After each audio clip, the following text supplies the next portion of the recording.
Hi എല്ലാവർക്കും നമസ്കാരം. Christmas ആയിട്ട് നമുക്ക് അച്ചപ്പൊക്കെ ഉണ്ടാക്കിയാലോ? നല്ല ടേസ്റ്റിലുള്ള നല്ല ക്രിസ്പി ആയിട്ടുള്ള അച്ചപ്പത്തിൻ്റെ റെസിപ്പിയാണ്. അപ്പോൾ നമുക്ക് എങ്ങനെയാണ് ഉണ്ടാക്കുന്നതെന്ന് നോക്കാം. അതിനായിട്ട് നമുക്ക് ആദ്യം തന്നെ വേണ്ടത് പച്ചരിയാണ്. ഞാനിവിടെ അരി അരച്ചിട്ടുള്ള അച്ചപ്പമാണ് ഉണ്ടാക്കുന്നത്. അരിപ്പൊടി വെച്ചിട്ടും ഉണ്ടാക്കാൻ പറ്റും. പച്ച അരിപ്പൊടി വെച്ചിട്ട് വേണം ഉണ്ടാക്കാനായിട്ട്. ആദ്യം തന്നെ അരി നന്നായിട്ടൊന്ന് കഴുകിയെടുക്കണം. കുതിർത്തെടുക്കുന്നതിന് മുമ്പ് തന്നെ അരി കഴുകിയെടുക്കാനായിട്ട് ശ്രദ്ധിക്കുക, അല്ലെങ്കിൽ അരി മുറിഞ്ഞു പോകാനുള്ള ചാൻസ് ഉണ്ട്. നന്നായി കഴുകിയെടുത്ത ശേഷം ഒരു 4 മണിക്കൂർ സോക്ക് ചെയ്യാൻ വെക്കാം. 4 മണിക്കൂറിന് ശേഷം അരി നന്നായിട്ട് കുതിർന്നു വന്നിട്ടുണ്ട്. ഇനി നമുക്കിത് നന്നായിട്ടൊന്ന് അരച്ചെടുക്കണം. അപ്പോൾ അരി നന്നായിട്ട് കുതിർന്നു വന്നിട്ടുണ്ട്. ഞാനിവിടെ പച്ചരിയാണ് എടുത്തിട്ടിരിക്കുന്നത്. ഇഡ്ഡലി റൈസ് വേണമെങ്കിൽ ഉപയോഗിക്കാവുന്നതാണ്. അപ്പോൾ നമുക്കിതൊരു മിക്സിയുടെ ജാറിലേക്ക് ഇട്ട് കൊടുക്കാം.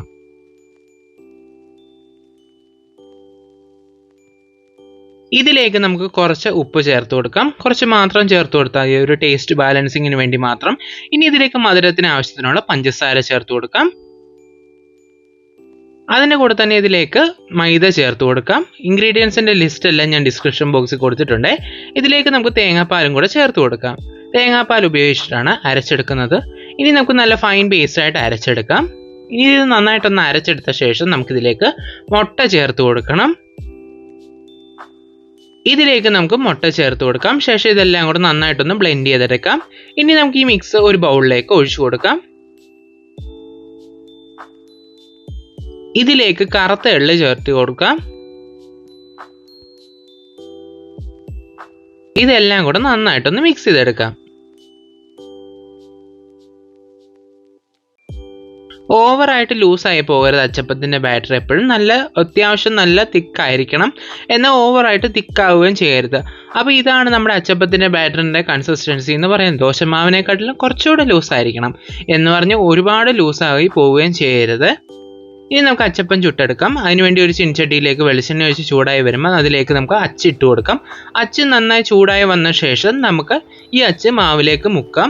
അതിനുശേഷം ഒരു 1/4 ഭാഗം മുക്കിയാൽ മതി. ഫുള്ളായിട്ട് മുക്കിക്കഴിഞ്ഞാൽ അതിൽ നിന്ന് വിട്ട് വരത്തില്ല. അപ്പോൾ ഇതുപോലെ ഒരു 1/4 ഭാഗം മുക്കി കൊടുക്കുക. അതിനുശേഷം നമുക്ക് ഡയറക്റ്റായിട്ട് എണ്ണയിലേക്ക് ഇത് വെച്ച് കൊടുക്കാം. മീഡിയം ഫ്ലെയിമിലിട്ട് വെളിച്ചെണ്ണ ചൂടായ ശേഷം നമ്മളിത് ലോ ഫ്ലെയിമിലിട്ടാണ് ഫ്രൈ ചെയ്തെടുക്കുന്നത്. അപ്പോൾ അതിലേക്ക് അച്ച് ഇതുപോലെ മുക്കി കൊടുത്ത ശേഷം കുറച്ച് കഴിയുമ്പോൾ ഇതുപോലെ അച്ചെടുത്ത് മാറ്റാം. ഞാനിവിടെ നോൺ സ്റ്റിക്കിൻ്റെ അച്ചാണ് ഉപയോഗിക്കുന്നത്. അതുകൊണ്ട് തന്നെ ഇതിലേക്ക് പെട്ടെന്ന് തന്നെ അച്ച് വിട്ട് കിട്ടും.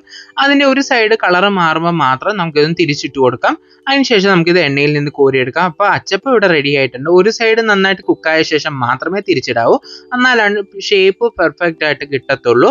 അപ്പോൾ നമ്മുടെ അച്ചപ്പം ഇവിടെ റെഡി ആയിട്ടുണ്ട്. നല്ല ക്രിസ്പിയും ടേസ്റ്റിയുമായിട്ടുള്ള അച്ചപ്പമാണ്. അപ്പോൾ എന്തായാലും എല്ലാവരും ഈ ക്രിസ്മസിനൊന്ന് ട്രൈ ചെയ്ത് നോക്കുക. അതിനുശേഷം ഫീഡ്ബാക്ക് പറയാൻ മറക്കരുത്. നെക്സ്റ്റ് റെസിപ്പിയായി വീണ്ടും കാണാം. Thanks for watching.